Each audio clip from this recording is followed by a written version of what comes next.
Hey everyone, welcome to Wildlife Inspired. I'm your host, Guy Keys, and in today's video, I'm going to talk about dynamic range and a term called ISO and ISO and how those two things relate to each other. I'm going to try to make this as simple as possible. Stay tuned. I think you're going to find this one pretty interesting right after this.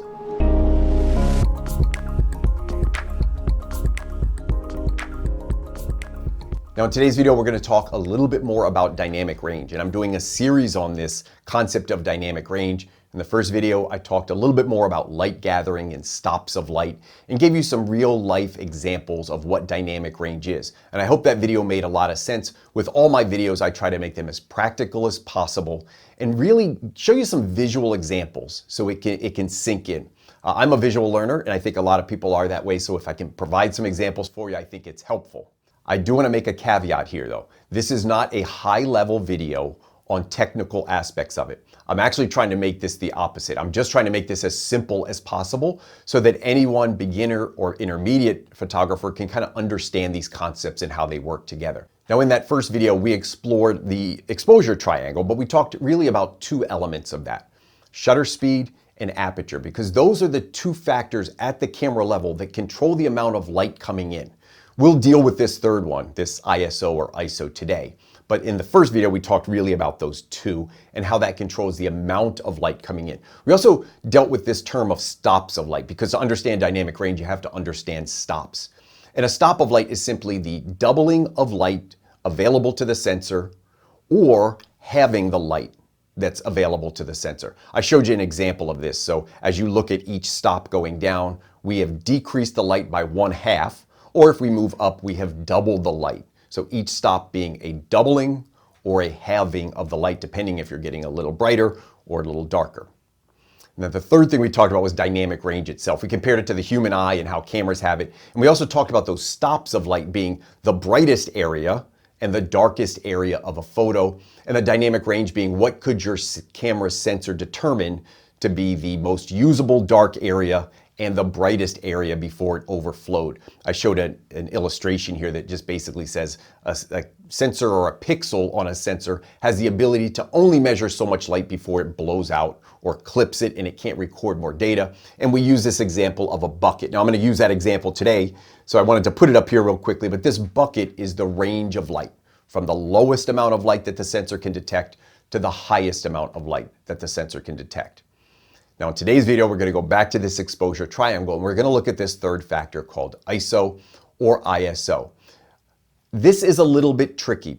And in fact, if you Google this term, Google's going to tell you the wrong thing. I did this in preparation for this video. I was doing some research and when I Googled ISO, I was looking up a specific thing about ISO and I wanted to make sure I got the terminology correct and the naming correct. And I noticed the description and it said the amount of light coming into the camera, and I thought that's wrong. So Google, I don't know what's going on, but I promise you, if there are people down in the comments who study this, they'll tell you ISO does not control the amount of light coming in. What ISO really deals with is sensitivity to that light. Now, if we're going to talk about ISO, we really should go back to the days of film, because that's where this terminology started. And it was a measurement of the sensitivity of film to the amount of light that was coming in. Let me use this example. If we were out in a bright sunny day and I had a lot of available light, my film didn't have to be very sensitive to that light. It could record all of the light coming in. It could make a proper exposure on that film medium. But as light got less, if I was shooting indoors, for example, I didn't have that same available light. So I had to create the same exposure, and in order to do that, I had to have film that was more sensitive to that light.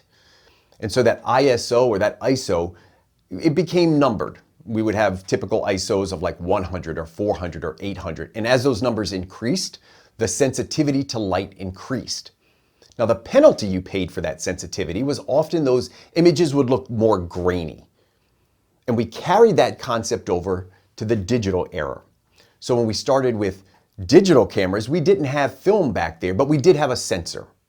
And there were times when there was a lot of light coming in and that sensor didn't need to be sensitive, but when it had less light coming in, it needed to be more sensitive. Now it's a little bit different in terms of film and digital sensors, because with digital sensors, it's not necessarily a sensitivity of the sensor itself. It's actually a gain or an amplification being applied to the signal that's already received. Let me give you an example. On a really bright day, there's a lot of photons that come into the camera, and I'm not gonna make this technical. Anytime I mention this, first of all, I'll be corrected, and probably rightly so, but I try to do this at an introductory level. So if I mess something up or mess it up a little bit, I'm gonna try to get the concepts correct without really dealing with the specifics. But let's just talk about photons. Photons are gathered by these little pixels on the back of our modern digital sensors. And if there's a lot of them, I don't need to apply any more amplification. I don't need to boost the signal that is received at the camera or the pixel level. But if there's not a lot of those photons coming in, if that light isn't real strong, in order for me to create an exposure, I have to boost the signal. And camera sensors do that as at the point of capture. So it's actually doing it right now. Now we can boost a signal, or we can boost the brightness of an image, for example, in post-processing, but that's not what we're talking about. We're talking about a signal being amplified right when the picture is captured. And we've carried over that term ISO because it roughly applies to the same thing. We're boosting the light. We're increasing the sensitivity to light, but we're doing it a little bit differently. And in this case, we're going to add a term that I'm going to call gain. And what does gain do? It's a boost of the signal. We do this in audio, by the way. So if you've ever heard of somebody working in audio, they will often say, I need some gain, or this signal needed more gain, meaning it wasn't strong enough to be heard, so I needed to boost it up so that it could be heard. I'm going to take a quick break, and I'm going to start to whisper really, really quietly, and the microphone's not going to pick it up. So during this very short segment, I have to increase the gain, and I've done that. So while you're hearing me at the same level, you're also going to hear a lot of other things. You may hear ambient noise from the room, or you may just hear some imperfections in the audio equipment. Now I'm going to go back to my regular speaking voice. And I don't know if you could tell a difference in these two, but I had to increase the gain at one point so that you could hear me. And that's very similar to what a camera does. Instead of dealing with audio and what you can hear, we're dealing visually with what you can see. So if the image is dark, if I don't have a lot of light entering, very similar to the sound is very soft or very low. I had to boost the signal so I could hear it. I have to boost the signal, in this case, so I could see it. And I mentioned in film days, if you boosted the sensitivity of the film, if you made the film more sensitive, you got grain. In the digital realm, if you increase the gain, you will get noise. And that's how that will be read out. Now in today's video, we're going to talk about a single gain sensor. This is a technology that's been around for a long time. In the modern world, most of our cameras start to have what's called a dual gain sensor. And I'm going to talk about that in another video. But for the purposes of this, we're not going to touch that. We're just going to talk about gain, noise, and the ISO value. So let's head over to a couple charts, and I'm going to show you how these things relate to each other. And remember, this is a series on dynamic range. I haven't even talked about that yet. We're going to get to that at the very, very end. So let's just go over and look at a couple charts right now. I'm going to deal with a site called Photons to Photos. Now, this is a site that uses pre-existing data and kind of pulls it in and makes millions of graphs. So there's all kinds of graphs. So if you're ever interested in your specific camera, you can pull it up on this site called Photons to Photos, and it'll give you some facts and figures. Now, be very careful when doing this, and I have to be very careful when talking about this. When I talk about the term noise, there's a lot of different terminology for noise. So I'm going to use a very simple graph to illustrate a point, not to be technically perfect. The graph on Photons to Photos is called read input noise. And basically this is a measurement. It's not the definitive measurement of what we can see with our eyes in terms of the amount of noise in an image. Now, very simple. I just need you to notice the concept here. It's a straight line. If I look at the bottom, I've got ISO values. A camera has a base ISO. It's normally around 100. Sometimes it's 64, could be 200, but it's in that ballpark.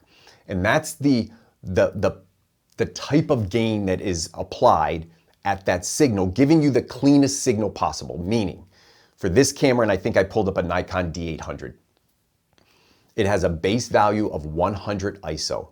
That's its cleanest possible signal. Now, as we increase along the bottom and we increase the ISO, you'll notice on the other side that line starts to go up. And we're going to, for the sake of simplicity, just assume that that's the amount of noise that will be evident in the final image. It's actually technically not, but it is very, very close. So we're just going to use this as an illustration because the point I wanted to show you is as the noise increases, or I'm sorry, as the ISO increases, that read noise also goes up in a straight line without any breaks or changes. Each camera is a little bit different. So if I pulled up a different camera, the graph would look different. But all of them are going to have a similar theme, which is as I increase the ISO, the sensitivity, or the gain, as I apply an amplification to make it brighter, I'm going to increase the amount of noise there. And that's all done because there's not enough available light to create that perfect exposure at, in this case, ISO 100.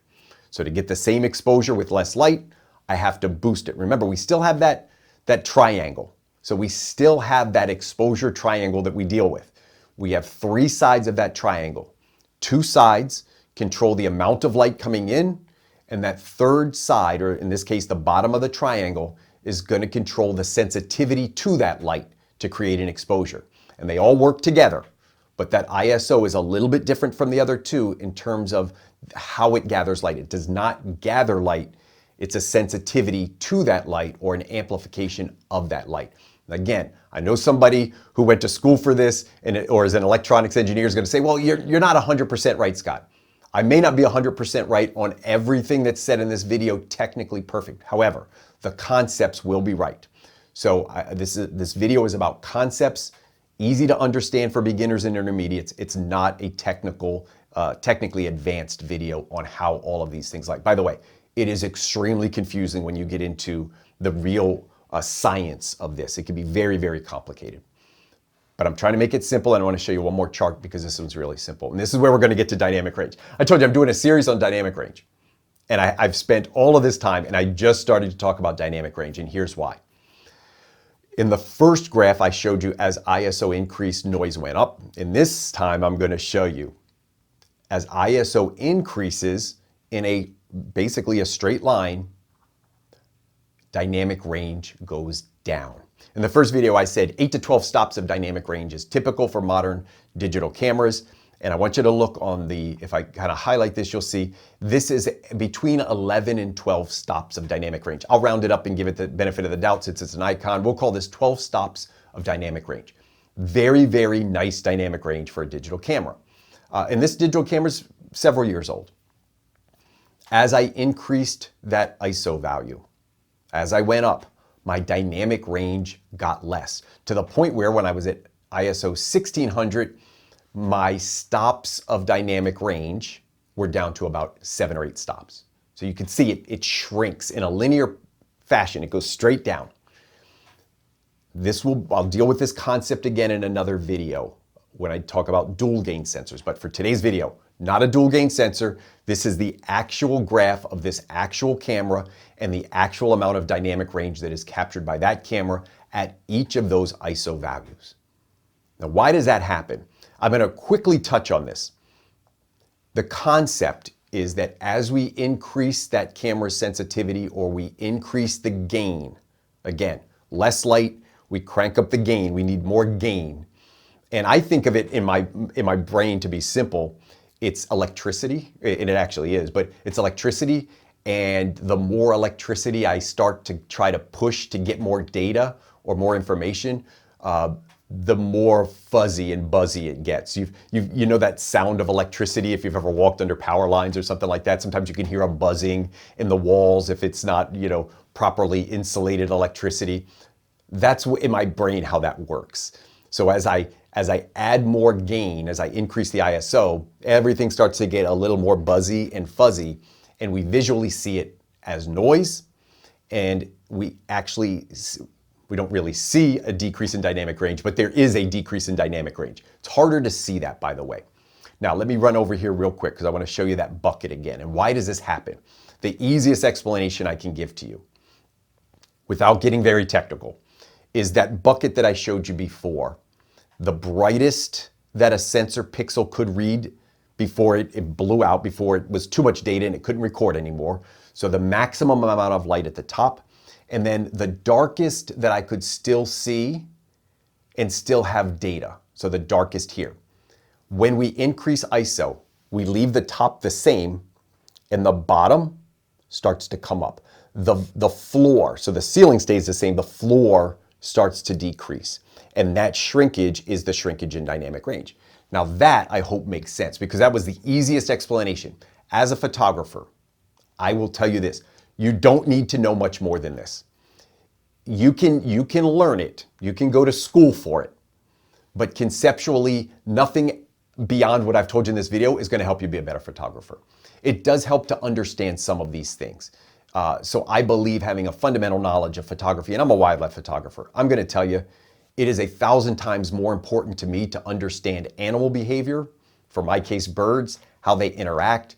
It's more important for me to understand light than it is for me to understand the relationship between dynamic range and ISO. However, with that said, I find it helpful to have that knowledge in my back pocket.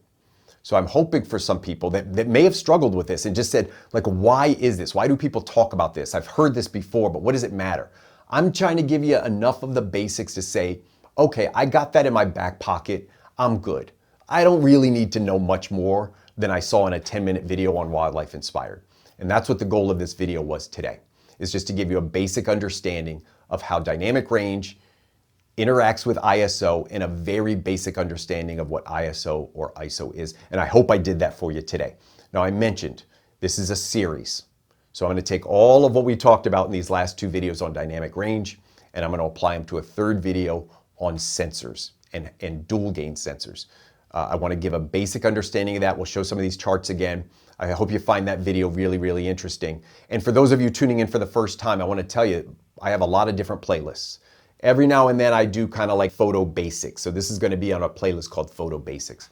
But I do a lot of bird photography and wildlife photography. I do some how-to videos. I also do some product reviews. And those product reviews, while geared toward wildlife, really have a lot of application outside of wildlife. So please stay tuned for that. In fact, I'm doing some new Nikon reviews. I've had some equipment in my hands for the last probably 3 weeks and trying to use it pretty intensely. So I've got some reviews coming up for my Nikon shooters out there. So if you're a Nikon shooter, you're a wildlife shooter, or maybe you just want to get some basic understanding of photography and you like the way I present that, feel free to hit that subscribe button down below. I would really appreciate that. There's a little bell that'll give you notifications and let you know if I have a new video out. And down in the comments, let me know if this made sense. It's really important that I get feedback. As I'm preparing these videos and doing some more of these photo basics videos, I want to make sure the style resonates with you. And if there's anything I can do differently, please let me know down in the comments. I do read them all. And I do take that feedback and I use it. So I'm always trying to better myself and better the channel. So thanks for tuning in today. That's all I got for you today. And as always, I hope we can continue to find inspiration in wildlife together.